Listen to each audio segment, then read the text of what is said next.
రైటిక petrol diesel ధరల పెంపుపై BRSP పోరుబాట పట్టింది. BRSP విద్యార్థి నాయకులు హైదరాబాద్ లో ధర్నా చేపట్టారు. హిమాయత్ నగర్ చౌరస్తాలోని అంబేద్కర్ విగ్రహం ముందు కేంద్ర ప్రభుత్వ దిష్టి బొమ్మను దహనం చేశారు.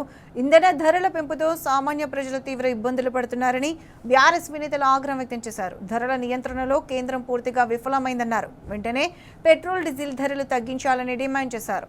అటు నిరసన చేపడుతున్న బీఆర్ఎస్పీ నేతలను పోలీసులు అడ్డుకున్నారు.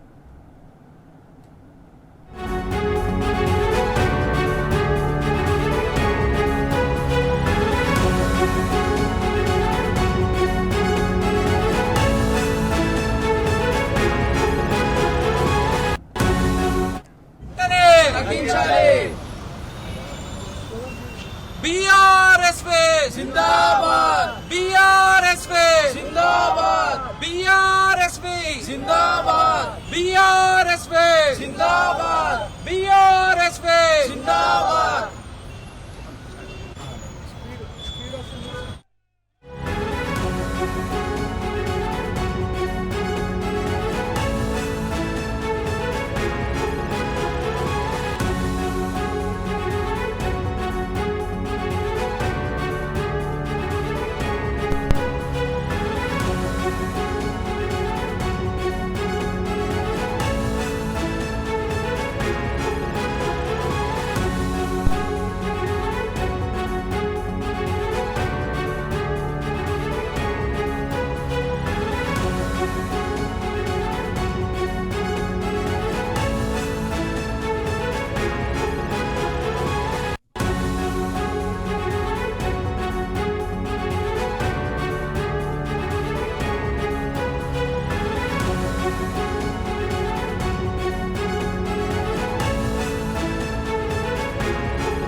పెట్రోల్ డీజిల్ ధరల పెంపుపై బీఆర్ఎస్పీ పోరుబాట పట్టింది. బీఆర్ఎస్పీ విద్యార్థి నాయకులు హైదరాబాద్ లో ధర్నా చేపట్టారు. హిమాయత్ నగర్ చౌరస్తాలోని అంబేద్కర్ విగ్రహం ముందు కేంద్ర ప్రభుత్వ దిష్టి బొమ్మను దహనం చేశారు. ఇంధన ధరల పెంపుతో సామాన్య ప్రజలు తీవ్ర ఇబ్బందులు పడుతున్నారని బీఆర్ఎస్పీ నేతలు ఆగ్రహం వ్యక్తం చేశారు. ధరల నియంత్రణలో కేంద్రం పూర్తిగా విఫలమైందన్నారు. వెంటనే పెట్రోల్ డీజిల్ ధరలు తగ్గించాలని డిమాండ్ చేశారు. అటు నిరసన చేపడుతున్న బీఆర్ఎస్పీ నేతలను పోలీసులు అడ్డుకున్నారు.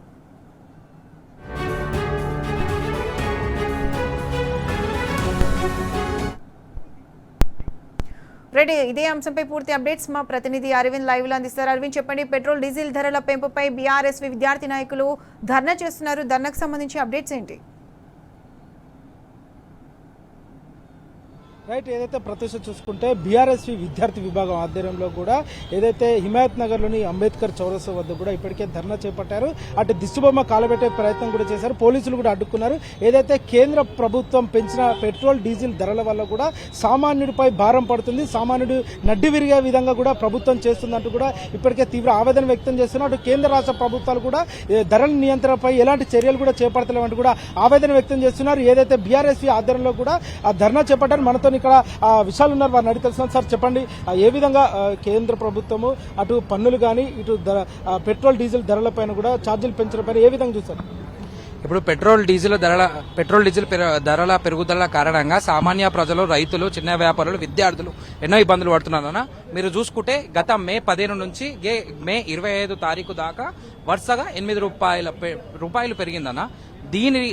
దీని వల్ల ఎంత అంటే ఒక పేద విద్యార్థి నుంచి ఎవరు చూసినా సరే క్యూ లైన్లలో, అంటే వీళ్ళు అధికంగా పెట్రోల్ పెట్టుకోకుండా స్టాక్లలో ఎటువంటి ప్రణాళిక లేకుండా సెంట్రల్ గవర్నమెంట్ ఎంత నిర్లక్ష్యంగా ఉందో మీరు చూడగలుగుతున్నారు. ఈ ఇబ్బందులు మాకే కాదన్న, రైతన్నల మీద ఇంకా భారీగా పడుతుంది. విద్యార్థులు, రైతన్నలు బాగా నష్టపోతున్నారు పంట చేతికి రాకుండా. ఎందుకంటే సాంకేతికంగా వచ్చే ఏదైతే మిషనరీ ఉందో దానికి కూడా పెట్రోల్ వాడలేకపోతున్నారు. దానివల్ల పంట నష్టపోతుంది. ఇది రాలేదు సరే. ఇంధనం వల్ల ఇంకోటి చెప్తున్నా, ఇంధన ధరల పెరుగుదల వల్ల జీవన వ్యయం పెరుగుదల భారీగా పెరిగింది. పెట్రోల్ డీజిల్ ధరల నిత్యావసరంగా వాడుకుంటున్నాం, ఏదైతే వాడుకుంటున్నామో అది వాడుకోలేకపోతున్నాము. సో దీని వల్ల మా విద్యార్థి విభాగం తరపున మేము ఇక్కడ దిష్టిబొమ్మ దగ్న కార్యక్రమం పెట్టుకున్నాం. రోజుల వ్యవధిలోనే కూడా పెట్రోల్ డీజిల్ ధరలు కూడా పెంచడం జరిగింది. దాన్ని ఏ విధంగా చూస్తారు? నేను అదే చెప్తున్నా, ఇది ఓ చిన్న కుటుంబం నుంచి పెద్ద కుటుంబం ఎవరైనా కానీ అన్న పెట్రోల్ పెంచుడు అంటే ఒక 10 రోజులలోనే 8 రూపాయలు పెట్రోల్ చూసుడు ఎప్పుడైనా చూసినా మీరు? ఎక్కడ లేని గవర్నమెంట్, సెంట్రల్ గవర్నమెంట్ ఒక ప్రణాళిక లేకుండా జనాల మీదకి భారం ఇచ్చి పెడతారు. మొన్న దాకా ఎలక్షన్స్ అయినాయి, అప్పుడు దాకా సైలెంట్ ఉన్నారు. ఎలక్షన్స్ కాగానే రేట్లు ఒకటేసారి ఇవాళ 4 రూపాయలు పెరిగిందన్న. దీనివల్ల చాలా మంది ఇబ్బంది ఫీల్ అవుతున్నారు. దానివల్ల మేము ఇలా దిష్టిబొమ్మ కార్యక్రమం తగలబెడదామని చెప్పి మేము ఒక పిలుపుని తీసుకున్నాం. ప్రధానంగా ఇంకో విధంగా చూసుకుంటే అటు కేంద్ర ప్రభుత్వం, రాష్ట్ర ప్రభుత్వంలో రెండు కూడా ధరల నియంత్రణలో కూడా పూర్తిగా ఫెయిల్ అయిందన్నట్టు కూడా ప్రధానంగా అర్థమవుతుంది. దానికి ఏమంటారు? ఖచ్చితంగా ఇది ఫెయిల్డ్ బీజేపీగా మేము భావిస్తున్నామన్నా. దీనికి ముఖ్య కారణం ఏంటంటే డిస్కషన్స్ లేకుండా, వాళ్ళు బయటికి రాకుండా, మా దగ్గర స్టాక్ ఉన్నట్టు వాళ్ళు చూపించుకొని, ప్రజలలో స్టాక్ ఉందని చెప్పి చెప్పుకొని, బయటికి వచ్చిన తర్వాత స్టాక్ లేక ఎంతమంది రోడ్డు మీద ఎంతెంత లేట్ అవుతుందో మీరు చూస్తున్నారు. సో దీని గురించి ఒక ప్రభుత్వానికి బుద్ధి వచ్చేలాగా ప్రభుత్వం దిగి రావాలని చెప్పి ఈ నిరసన కార్యక్రమం చేపట్టాం. చివరిగా రాష్ట్ర ప్రభుత్వానికి ఏం హెచ్చరిస్తారు? కేంద్ర రాష్ట్ర ప్రభుత్వాలకు ఏం తెలియదు. రాష్ట్ర ప్రభుత్వానికి సోయి లేదు. రాష్ట్ర ప్రభుత్వాన్ని పక్కన పెట్టండి. రాష్ట్ర ప్రభుత్వానికి చిత్తశుద్ధి, సోయి ఉంటే కనీసం వాళ్ళు వచ్చి ధర్నా చేయాలి. బీజేపీ, కాంగ్రెస్ రెండు కుమ్మక్కయ్యి నిల్చునే కనుకనే వాళ్ళకి ఎటువంటి ప్రొటెస్ట్ లేకుండా అయింది. ఈ ప్రొటెస్ట్ చేయాలంటే కాంగ్రెస్ ఫస్ట్ చేయాలి. బీజేపీ, కాంగ్రెస్ రెండు తోడు దొంగలే. అది రైట్. ఏదైతే చూసుకుంటే ఇప్పటికే కేంద్ర రాష్ట్ర ప్రభుత్వాలు పెంచిన డీజిల్, పెట్రోల్ ధరలకు కూడా ఇప్పటికే బీఆర్ఎస్ విభాగంలో కూడా ఆందోళన చేపట్టారు. అటు ఏదైతే పెట్రోల్, డీజిల్ పెరగడంతో అటు ఆటోలకు కానీ, అటు వంట గ్యాస్కి కానీ, మరి ప్రతి ఒక్క అంటే ఏదైతే రోజు హోటల్స్ కానీ వాళ్ళందరూ కూడా తీవ్రంగా ఇబ్బంది అవుతుంది. అటు ఒకవైపు గ్యాస్ ధర పెంచడం, ఇటు పెట్రోల్ ధర పెంచడం, అటు డీజిల్ ధర పెంచడంతో ఇప్పటికే రేట్లన్నీ కూడా ఆకాశాన్ని అంటున్నాయి. అటు కేంద్ర రాష్ట్ర ప్రభుత్వాలు కూడా రెండు కట్టడి చేయలేకపోతున్నాయంటూ కూడా ఇప్పటికే వారు ఆవేదన వ్యక్తం చేస్తున్నారు. ఏదేమైనప్పటికీ కూడా ఆ బీఆర్ఎస్ విద్యార్థి విభాగం ఆధ్వర్యంలో కూడా ఏదైతే దిష్టిబొమ్మ దగ్ధానికి ప్రయత్నించారో దాన్ని కూడా పోలీసులు అడ్డుకున్నారు. ఏదైతే రాష్ట్ర ప్రభుత్వం కూడా కేంద్ర ప్రభుత్వం రెండు కూడా కలిసి ఆడుతున్న డ్రామాలు సామాన్యుడి పైన కూడా అధికంగా భారం పడుతుందంటూ కూడా ఆవేదన వ్యక్తం చేస్తున్నారు. తక్షణమే రాష్ట్ర, కేంద్ర ప్రభుత్వాలు కూడా రెండు దీనిపైన చర్యలు తీసుకొని వెంటనే ధరలు తగ్గించాలంటూ కూడా డిమాండ్ చేస్తున్నారు. Over to studio. Right Arvind, thanks for the live updates.